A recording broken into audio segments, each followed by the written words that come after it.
Okay, I was around 12 years old. At least from the best of my knowledge, I was 12. And it was an event that we went to every year, that my dad would always take us because it was the father-son, like men's family event that you'd go to. And it was the whole weekend long. We would get there on Thursday and we'd stay there till Sunday. Most people would get there on Friday afternoon, but because we had to set it up, my dad would take us on Thursday. And it was called Desert Rat. Now, if you've been to Desert Rat, you know how it works. It's pretty legit. And if you've never been, kind of the basis of it is all these men are going to go out to the desert with trailers, trucks, campers, and they're going to come out with some toys. Some of these toys would have been like a razor or dirt bikes, quads, anything that can ride around in the dirt with a motor on it. And it was super fun. But me and my family, we were not the most wealthy people back then, and we didn't really have the money to afford our own motorcycles, our own trailer, our own stuff. And so what we did was we borrowed. We borrowed quads from these people that were super generous. They let us stay with them all weekend, and they even let us stay in their campers and everything. It was legit. And as a kid, 12 years old, maybe younger, we would ride these quads around this track all day long. I remember Cody was actually, he would ride with us, and we'd ride around this track all day long. And on Thursday, before everybody came, we would get to know this area that we were camping in, and we went around in circles on this track, and we learned a way to do it. But then on Friday, as people started to show up, more kids started coming on this track, and I just did the same thing that I did before. But the new people who came, they didn't know what they were doing, and so they were riding around the track also. And what the track looked like was it was this one little berm, and it went around, and then you'd go up this little hill that would go down, and you can't see over the edge until you get to the very top, and then you go down, and then you go around another berm, you hit some bumps, you go around another berm. It was this small, tiny little track. You go around millions of times. But this day, I remember so plainly, there was more people on the track, and I remember going up this hill on my quad, not my quad, borrowed quad, up this hill, and as I get over the top of it, and I crest over the edge, I can see somebody coming straight for me on a dirt bike. And it was another kid around my age on a little tiny motorcycle. And as I went down the hill and as he comes up the hill, my quad and his dirt bike hit, and I go through him and keep going. Now, luckily, this kid was okay. But immediately after this happened, I stopped. I made sure he's okay. And he was okay, but his motorcycle was destroyed. The front forks on it were bent in. The tire wasn't even round anymore. His weekend was ruined on the first day. And I just remember all these adults came and rushed towards us because they saw what had happened. They tried to help in the ways that they can. And when they found out, okay, there's nothing more I can do, they're like, all right, you can get out of here. Go ahead. Go back to camp. And I remember going straight back to camp, and I parked the quad. I took my helmet off as if nothing had ever happened, and I went back to my day, forgetting about what happened. But later on, that trip, they do this award every time. It's called the Carnage Award. And I remember the kid that I had hit on my motorcycle was on the stage at the event. He was on the front stage, and there's pictures of his motorcycle with it destroyed. And he's telling the story of what happened. And he's saying how he didn't get to go ride all weekend, but somebody was helping him and somebody let him borrow his bike. And I just remember thinking, oh, that's the guy I hit. Oh, man. And because I had a helmet on and he had a helmet on, he had no idea that it was me that had hit him. And it was the craziest thing ever. And I just could have imagined, he better never find out that I was the one that did that to him. And I continued to just go back to life, and he'd come every couple Sundays. He was not as consistent, but I'd see the kid and I would just think, man, if he knew that it was me, I have no idea what he would do. I have no idea because I don't have the money to pay for it. I don't want to get into a fight with him. He's probably so mad, so frustrated, and so bitter at me because I ruined his trip. And I say this all because as we hop back into the story of Joseph's going to reunite with his brothers. He's going to see his brothers, who didn't just ruin his weekend in the desert. No, they kind of ruined his life. They sold him into slavery. And he, for the past 20 years, has been waiting and probably doesn't even remember his brothers very well, but he's been waiting, and he's going to see his brothers. He said 20 years to think of, what am I going to do when I see them next? So if you have your Bibles, open up to Genesis chapter 42. That's where we're going to be. We're going to start off in Genesis 42, and this story actually finishes off in Genesis 46. So we're going to go through a bunch of chapters today, and we're going to get to the end of Joseph's story today. So if you're there, say preach. All right, 42 verse 1. When Jacob learned that there was grain for sale in Egypt, he said to his sons, "Why do you look at one another?" And he said, "Behold, I have heard that there is grain for sale in Egypt. Go down and buy grain for us there, that we may live and not die." Let's take a pause real quick. We're jumping in the middle of the story, but if you were here last week, you know that Joseph read Pharaoh's dream. And Pharaoh dreamed that his dream meant that there was going to be 7 years of splendor, 7 years where the farming was going to be perfect, the animals were going to produce, that it was going to be perfect. And he also dreamed that the next 7 years after those 7 years were going to be 7 years of famine, 7 years of starvation, 7 years of barren land. And so in this, they are 2 years into a famine, and Joseph's family back home with his 12 brothers, they're getting hungry because they're not making any food at their house. So they're going to Egypt. Let's keep reading. So 10 of Joseph's brothers went down to buy grain in Egypt, but Jacob did not send Benjamin, Joseph's brother, for he feared that harm might happen to him. Thus the sons of Israel came to buy among the others who came for the famine that was in the land of Canaan. Now Joseph was governor over the land. He was the one who sold to all the people in the land, and Joseph's brothers came and bowed themselves before him with their faces on the ground. Joseph saw his brothers and recognized them, but he treated them like strangers and spoke roughly to them. "Where do you come from?" he said. They said, "From the land of Canaan to buy food." And Joseph recognized his brothers, but they did not recognize him. Let's take a pause. Guys, it's been 20 years since they've seen his brother. They don't recognize him. He recognizes them, but they don't recognize him. And it's crazy, but you have to just imagine, he's treating them like strangers. I wonder what's going through his head. What does he think of his brothers now? Are they the same as they were when they sold me into slavery? Do I help them? Do I tell them that I'm their brother? Does he get them arrested? There's a lot of things he could do. But here's the thing that is just super, super apparent. And if you're taking notes, this might be the first thing that you want to write down. Is circumstances brought his brothers back to him. Circumstances brought them back.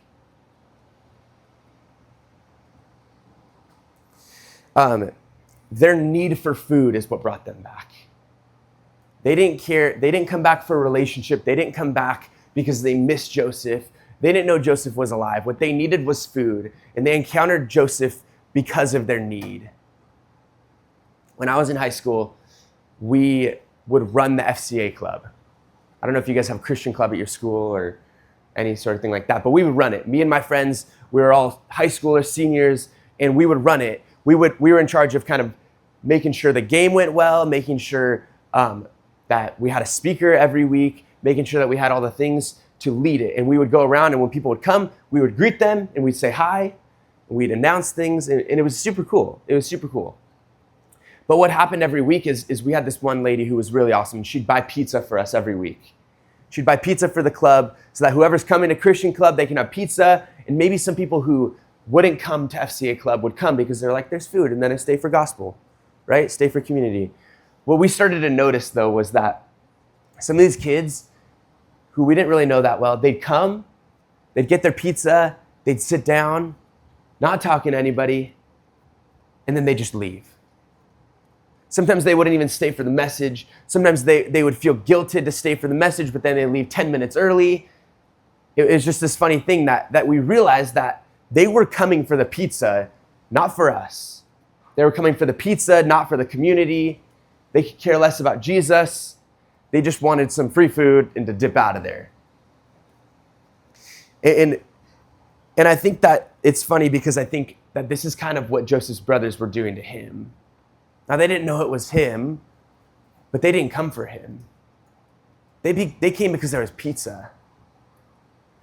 The circumstance brought them back, not the relationship.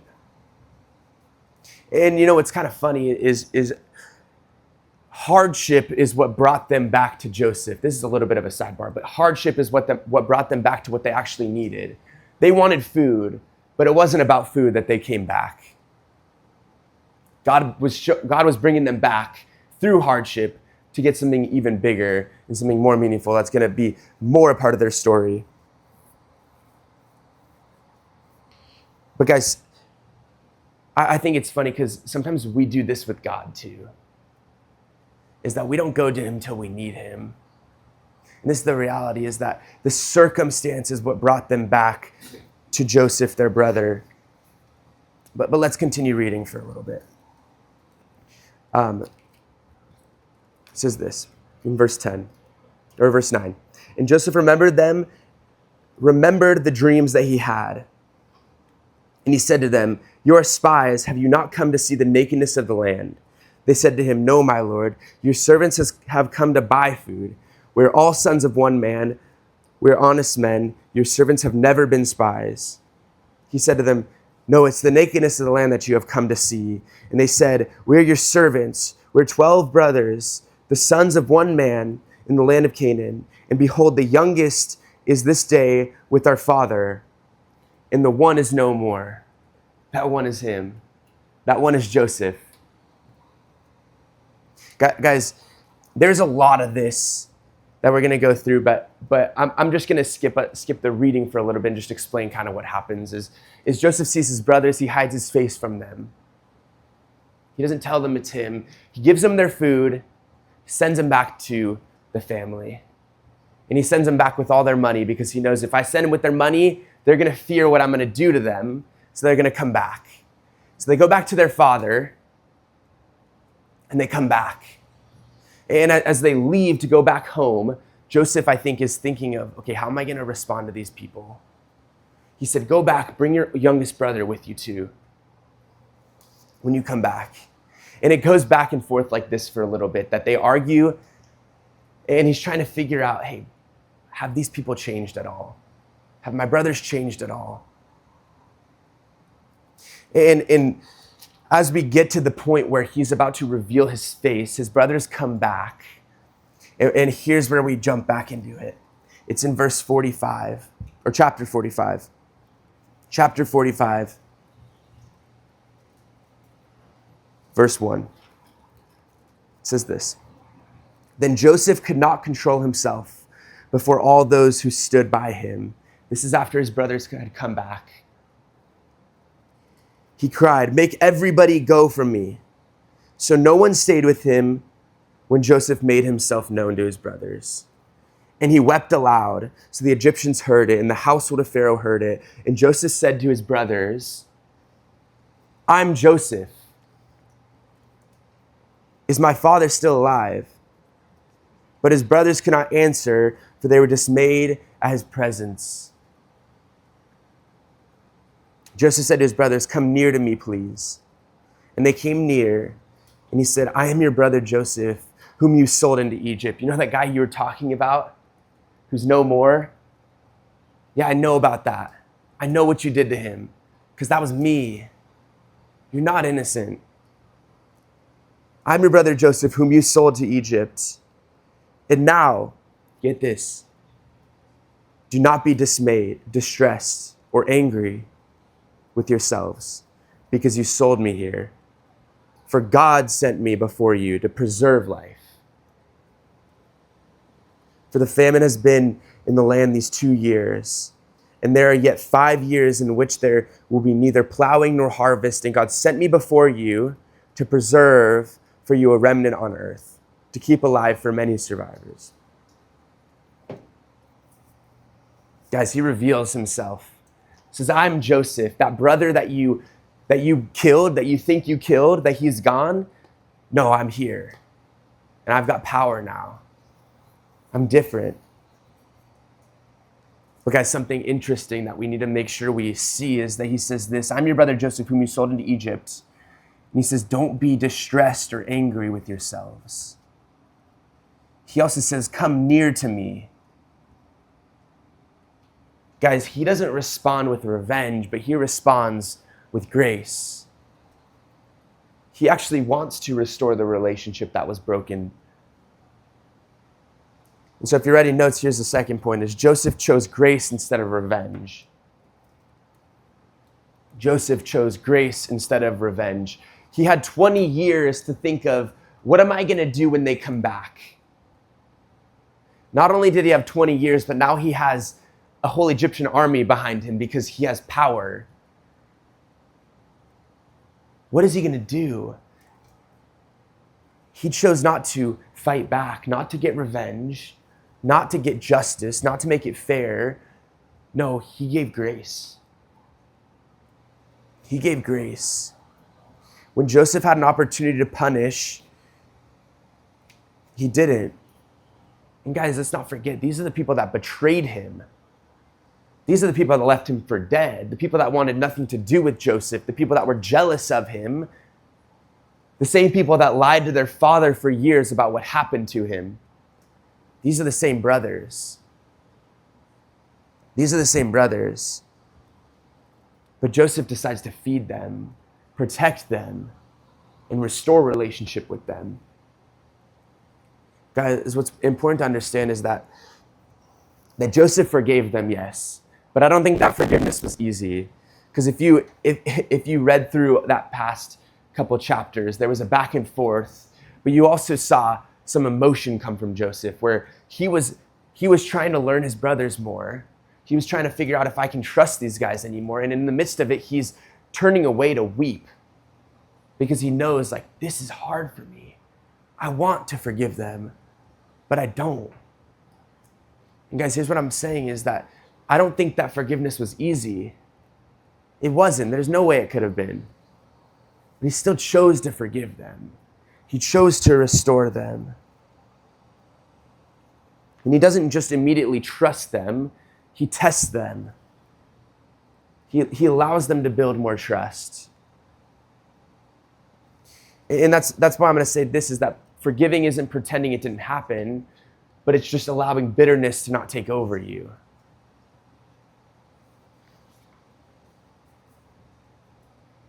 And the biggest thing too is that Joseph recognized God's purpose in this.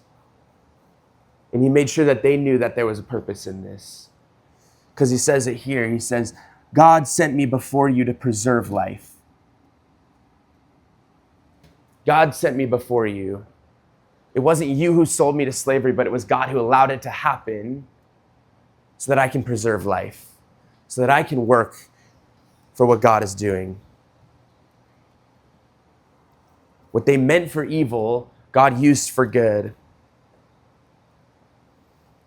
Guys, Joseph chose to not let pain become revenge, but he chose to have grace. But not only did he have grace, he does something even more. He goes further. And if we keep reading in verse 9, it says this, hurry up and go to my father and say to him, thus your son Joseph, God has made him Lord of all of Egypt. Come down to me and not tarry. Verse 10, you shall dwell in the land of Goshen, and you shall be near me, and your children and your children's children, your flocks and your herds, and all that you have, there I will provide for you.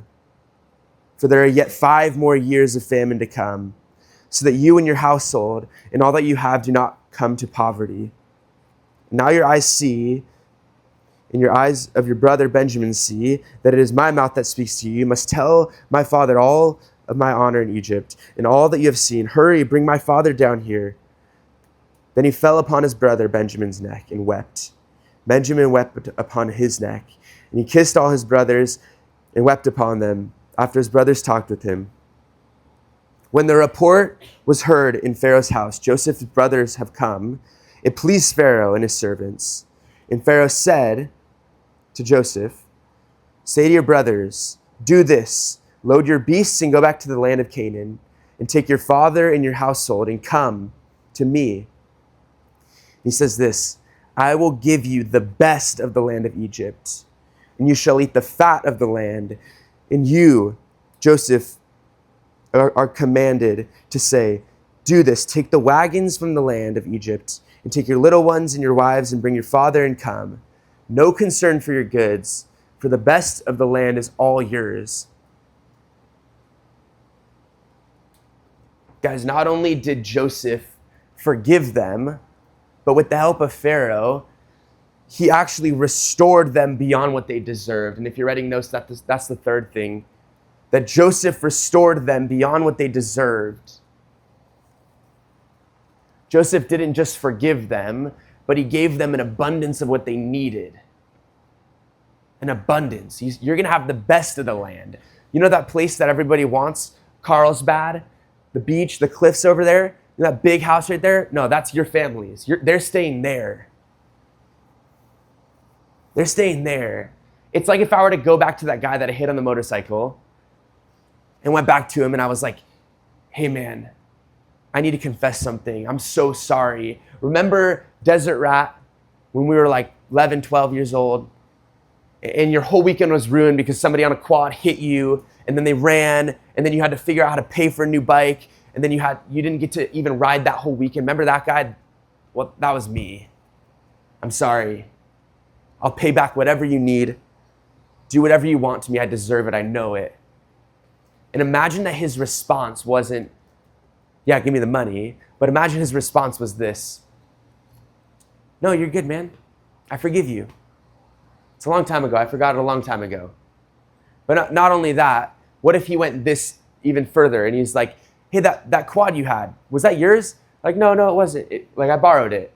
He's like, oh, well, let me buy you one then. Imagine he just goes and buys me a quad. And then he's like, well, actually, you're going to need a way to get that out to the desert. So here's a truck. Like, I'll give you a truck too, just so you can pull it out there. And actually, if you're going to go to the desert and you're going to have a quad and a truck, like you need somewhere to stay. So here's a trailer. You can stay in your trailer. Your whole family can fit in it. Then you have a truck. You got a trailer. You can come to the desert. And you know what? Anytime you come to the desert, you can stay with me and my family. And we'll eat together and we'll spend time together. Imagine that. Because that's what Joseph did to his brothers. He restored them fully, and he gave them an abundance of what they needed. He gave them more than what they deserved. He doesn't just let them barely survive, but he gives them fully so that they're satisfied. They get the best of the land. They get the best of the food. They get everything. He responds with an abundance. He responds with generosity, a grace that exceeds expectation. And here's what I'm getting with this is that this story it's not just about Joseph, it's bigger than Joseph. This story actually is showing us the heart of our God. And that's this is God's heart toward us. If you're writing notes, this is God's heart toward us. Guys, that in many ways, we read this story and we're like, I want to be Joseph. But the reality is, no, we're actually more like the brothers in this story. Towards God, we're the brothers in this story, that we abandoned God, that we betrayed him, that we put him on a cross, that we say, I want nothing to do with you. Yet when we want pizza, when we're hungry, we go to God. That circumstance brings us to God, that it's not even our own desire sometimes to have a relationship with God, but we want to go to him because we can get something from him. Just like the brothers did to Joseph. And oftentimes, when we do this, actually every time we do this, God actually responds with grace. He responds with grace to us instead of revenge. He wants to restore the relationship. And what God does is he doesn't just restore a relationship, but he wants to give us an abundance. He wants to give us an abundance of peace, an abundance of joy, an abundance of hope. That he takes care of us, but he takes care of us even further than just giving us what we need, but he gives us even more. The things that we need, the things that give us joy. Guys, I don't know who's in here who feels like, dang, I've done some things that there's no way that God can love me again. But this story of Joseph, I don't think that any of us have done to God what his brother's done to Joseph. But guys, our God has a heart of forgiveness towards us. That he wants to have a relationship with us so much that he's willing to forgive everything. Even when we don't come to him for relationship. He wants to restore us. And so, I want to encourage you in that. Go to God. Don't go to him for what he can give you, but find him before. Seek a relationship, because he's going to forgive you and he wants to restore you. And maybe you're not feeling that way, but maybe you're feeling a different way. Maybe you're in here and there's somebody that has hurt you in a way. Somebody that has wronged you in a way. That they destroyed your weekend, they destroyed your dirt bike, and they ran away. And you know that the next time I see that person, I already know what I'm going to do to them. I already know what they deserve. I already know what's right. I already know what's fair. If you're in this room and you're feeling that way, I want to encourage you to forgive. Because I think forgiveness looks like this. Forgiveness in a way that Joseph did it. It's not forgetting what happened. We don't have to forget what happened. We don't have to be any less in pain because of what happened. But it's about allowing ourselves to get rid of the bitterness and still treat them with love. It's not about, we don't have to trust them, just like Joseph didn't at first. We don't have to go back into trusting, but we could let a relationship rebuild and a relationship trust. But what we're called to is we're called to forgiveness. I'm not saying that we have to be like God and restore, and we don't have to give an abundance. But I'm saying, hey, if you're feeling in this room like you have been wronged, we're called to forgive just because God has forgiven us. And guys, the end of this story, it doesn't just end there, but what happens is that Joseph finally gets reunited with his father, who thought he was dead. And they get a cool reunion. It's really cool. If you keep reading in 46, you'll see that. But not only that, God uses this story, Joseph's story and Joseph's brothers, to continue moving through them. And they go to the land of Egypt. And then more things happen. And God uses this story right here to do a great work, to lay the foundation of who Jesus was going to come from and how God was going to continue to move through Egypt, through Israel, and for us today. And it's an amazing story. And if you haven't opened up your Bible to Genesis, I encourage you to read it. But guys, the reality is that God has a heart for us. He has a heart of forgiveness and mercy and grace for us. And he wants to restore us. And if we join in relationship with him, he's going to give us an abundance of the things that we need. Let's pray. Lord, I thank you for who you are. Lord, I thank you that when we come to you in need, when we want something, when we don't care for you, but we care for what you can give us, Lord, I thank you that you respond with mercy and you respond with grace.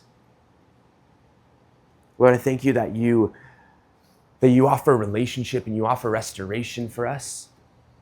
Lord, I pray that we would just fully understand that, Lord, and that we'd fully move to you, not in fear and not angry at ourselves for what we did, Lord, but that we would have grace on ourselves because you have grace on us.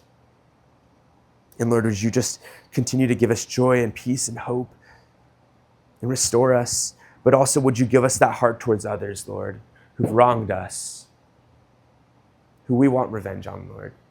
Would you soften our heart towards those people? You're a good God. Would you continue to move through us? And in Jesus' name, amen.